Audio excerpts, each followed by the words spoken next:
Supreme court में चुनौती देगी और इसी के साथ आज चुनौती में अपना पक्ष रखा जाएगा। यूपी सरकार की तरफ से हाईकोर्ट ने 5 शहरों में लॉकडाउन का आदेश दिया था।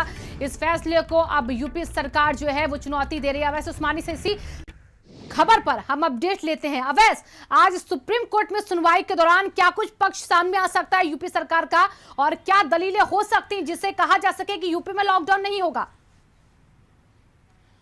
देखिए, फिलहाल अभी जो है वो सिर्फ मेंशनिंग की जाएगी, यानी सुप्रीम कोर्ट में ये कहा जाएगा कि Uttar Pradesh high court, Allahabad high court ने जो फैसला दिया है 5 शहरों में लॉकडाउन लगाने का, उसको जो है सुप्रीम कोर्ट रोक लगाए और उसके ऊपर जल्द से जल्द सुनवाई करे। 11 बजे के आसपास मुख्य न्यायाधीश की बेंच जो है वो बैठेगी। ऑनलाइन सुनवाई जो है इस पूरे मामले में हो रही है आजकल, क्योंकि कोरोना जो है वो तेज़ी से फैला हुआ है, इसलिए ऑनलाइन ही इस मामले की मेंशनिंग होगी 11 बजे के आसपास। उसमें ये कहा जा सकता है कि आज ही इस मामले की सुनवाई करे या जल्द से जल्द इस मामले की सुनवाई करे, क्योंकि कल उत्तर प्रदेश सरकार की तरफ से बयान जारी कर कहा गया था कि 5 शहरों में जो लॉकडाउन का इलाहाबाद हाईकोर्ट का फैसला है उसको सरकार नहीं मानेगी। और अब ऐसे में सुप्रीम कोर्ट में ही आने का एक रास्ता बचा हुआ था कि इलाहाबाद हाईकोर्ट के इस फैसले को सुप्रीम कोर्ट में चुनौती दी जाए। तो ऐसा माना जा रहा है कि आज मेंशनिंग होगी 11 बजे के आसपास। हो सकता है सुप्रीम कोर्ट आज ही इस मामले में सुनवाई करे, और देखना ही होगा जब सुप्रीम कोर्ट में सुनवाई होती है तो उत्तर प्रदेश सरकार की तरफ से क्या कुछ पक्ष जो है वो रखा जाता है और सुप्रीम कोर्ट का उसके ऊपर क्या रिएक्शन रहता है। क्योंकि कोरोना के जिस तरह से मामले बढ़ रहे हैं उसको देखते हुए बीते कई दिनों में जो भी सुनवाई सुप्रीम कोर्ट में सख्त रुख सुप्रीम कोर्ट ने अपनाया है उन सुनवाइयों में। अवैस साहब, आप भी बने रहिए हमारे साथ। अब लोकेश का रुख कर लेते हैं। गाजियाबाद से लोकेश भी हमारे साथ जुड़ चुके हैं। लोकेश, इंतजार लोगों को था कि सरकार कोई और बड़े कदम उठाए, लॉकडाउन का भी लोगों को इंतजार था कि हो सकता है लॉकडाउन हो जाए। फिलहाल गाजियाबाद में लोग क्या देख पा रहे हैं अभी इस तरीके की अफवाहों को देखते हुए? देखिए, गाज़ियाबाद में जो कारोबारी वर्ग है वो हालांकि परेशान है, लेकिन उन लोगों ने स्वतः अपनी तरफ से मार्केट्स बंद करने का ऐलान किया था, और जो कि एक साप्ताहिक बंदी के अलावा मार्केट बंद वैसे भी किए जा रहे हैं। और दूसरी तरफ अगर कहा जाए तो कोरोना के केसेस इतने ज़्यादा बढ़ रहे हैं कि सरकार के इस लॉकडाउन के फैसले का लोग स्वागत नहीं कर रहे, क्योंकि सबसे अहम बात यह है कि उनके सामने ये चुनौती है कि अगर लॉकडाउन बुलाया जाएगा तो फिर जो सरकारी अमला अभी मेडिकल सर्विसेज प्रोवाइड नहीं कर पा रहा है, वो उन लोगों के लिए जो कि डेली वेजेस पर काम करते हैं या जिनकी आजीविका चलती है, वो आखिर कैसे मैनेज कर पाएंगे, क्योंकि उनको राशन, उनको खाना दिला पाना बड़ा मुश्किल होगा। हालांकि सरकार बार बार अभी भी कह रही है कि, और ये मान के चला भी जा रहा है कि इस बार भी वीकेंड लॉकडाउन का जो है वो ऐलान होगा, यानी 2 दिन के लिए पहले ही बाजार बंद होंगे। इसके अलावा भी साप्ताहिक एक बंदी अलग से कारोबारियों ने कर रखी है। तो अभी भी हफ्ते में महज 7 में से 4 दिन ही वो अपने बाज़ारों को खोलेंगे, और इनके बीच सोशल डिस्टेंसिंग, तमाम चीज़ों के पालन करने की बात कही गई है। लेकिन जिस तरीके से आंकड़े बढ़ रहे हैं, कल जिले के अंदर 827 जो है कोरोना पॉजिटिव केस आए, 2 डेथ भी हुई हैं सरकारी आंकड़ों में। हालांकि हकीकत तो इससे उलट है, हकीकत में बहुत ज़्यादा डेथ हो रहे हैं। और उसके अलावा जो कल एक तस्वीर ये भी देखने को मिली है कि जो कल दिल्ली के अंदर लॉकडाउन लगाया गया, उस लॉकडाउन की वजह से अचानक जो है जो प्रवासी मजदूर हैं, जो कामगार हैं, वो अपने घरों को लौटने लगे। और दिल्ली और जो गाज़ियाबाद बॉर्डर है वहाँ पर कौशाम्बी बस डिपो पर रात तकरीबन 1 बजे तक भीड़ देखी गई, और भीड़ ऐसी थी कि अब जा कर के वहाँ से भीड़ खाली हुई है। तकरीबन 1,500 बसों से ये सभी जो लोग हैं ये भेजे गए हैं, जिसको जैसे गाड़ी मिल गई गाड़ी से गए हैं। यानी कि 1 साल बाद, ठीक 1 साल पहले वाले वो पलायन की तस्वीरें हमने देखी हैं, जो कि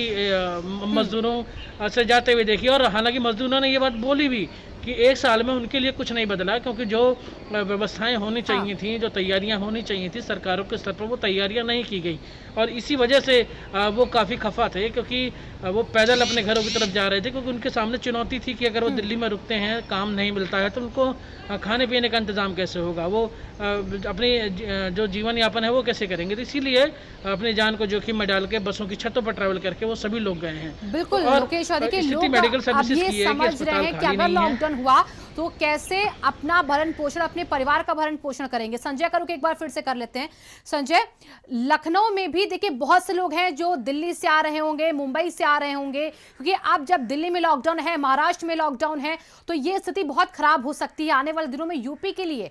तो इसको लेकर भी क्या तैयारी इतनी मजबूत है कि लोगों की टेस्टिंग हो पाए, लोगों को अलग क्वारंटीन किया जा पाए? बिल्कुल, कागज में तो पूरे निर्देश जारी किए गए हैं, सीएम के द्वारा जारी किए गए हैं, आला अधिकारियों के द्वारा जारी किए गए हैं कि 1400 बसें एक्स्ट्रा लगाई जाएं, लोगों की जांच की जाए, हर जिले में सेंटर क्वारंटीन सेंटर बनाया जाए, बाहर से जो लोग आ रहे हैं उनको पहले जांच करके क्वारंटीन रखा जाए, उसके बाद गांव भेजा जाए जिससे वो अपने गांव घर जाएं तो कोई संक्रमण का खतरा उनके गांव घर मोहल्ले पे और गली में ना पहुंच पाए। लेकिन अभी तक एक केस जो बाहर से लोग आ रहे हैं वो किसी लखनऊ के ही किसी भी क्वारंटीन सेंटर पे नहीं भेजे गए। तो ये कागजी जो घोड़े दौड़ रहे हैं वो लगातार दौड़ाए जा रहे हैं, चाहे आंकड़ेबाजी के हो, चाहे क्वारंटीन सेंटर के हो या जांच के। सबसे बड़ा सवाल शिवांगी ये उठता है कि जो लोग मरीज हैं वो जांच के लिए भटक रहे हैं, 3 से 4 दिन आज भी जांच के लिए भटकना पड़ रहा है, 4 से 5 दिन में उनको जांच की रिपोर्ट मिल रही है। तो बल्क की संख्या में, हजारों की संख्या में बस स्टेशन में आने वाले लोग, रेलवे स्टेशन में आने वाले लोग, उनकी जांच कैसे हो पाएगी? और अगर उनकी बल्क में जांच करने की व्यवस्था की भी जा रही है तो उनकी रिपोर्ट कब आएगी और उन्हें कब क्वारंटीन किया जाएगा? तब तक उनके खाने का इंतजाम, उनके रहने का इंतजाम, उनकी बाकी व्यवस्थाएं तो न देखने को मिल रही। लखनऊ में कहीं पर भी एक भी क्वारंटीन सेंटर पूरे लखनऊ में संचालित होता हुआ नहीं दिख रहा है। चाहे आप आलमबाग बस स्टेशन की बात कर लें, चारबाग रेलवे स्टेशन की बात कर लें, कैसरबाग बस अड्डे की बात कर लें, जहां पर मुंबई, महाराष्ट्र के साथ साथ दिल्ली, पंजाब, तमिलनाडु, देश के तमाम कोने से मजदूर वहां पर पहुंच रहे हैं। भेड़ बकरियों के तरीके उन्हें भर करके जाने को मजबूर होना पड़ रहा है। एक सैनिटाइजर की नॉर्मल बोतल बस स्टेशन पर नहीं रखी गई है। जांच की तो बात बहुत दूर है, कागजी घोड़े दौड़ा करके और अपने आला कमान को खुश करने की बातें अलग होती है। ग्राउंड जीरो में क्या है ये जान जोखिम में डालकर जो लोग जा रहे हैं उनके दिल से पूछने वाली होगी। बिल्कुल संजय, और देखिए अब एक बार मेरठ भी चलेंगे, नरेंद्र का भी रुख कर लेते हैं।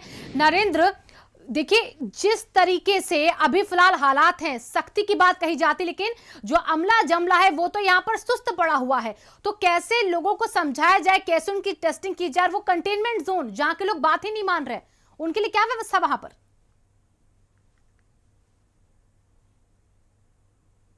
देखिए, अभी एक बड़ी दिक्कत जो है पुलिस प्रशासन के सामने वो है पंचायत चुनाव, क्योंकि सरकार की जो प्राथमिकता है वो चुनाव है और इसी की वजह से वो बहुत ज़्यादा सख्ती जनता के ऊपर नहीं कर सकते। मेरठ का जो एक बड़ा इलाका है, जो सराउंडिंग एरिया है, वो भी पंचायत चुनाव के दायरे में है, इसलिए यहाँ पर सख्ती नहीं की जा सकती।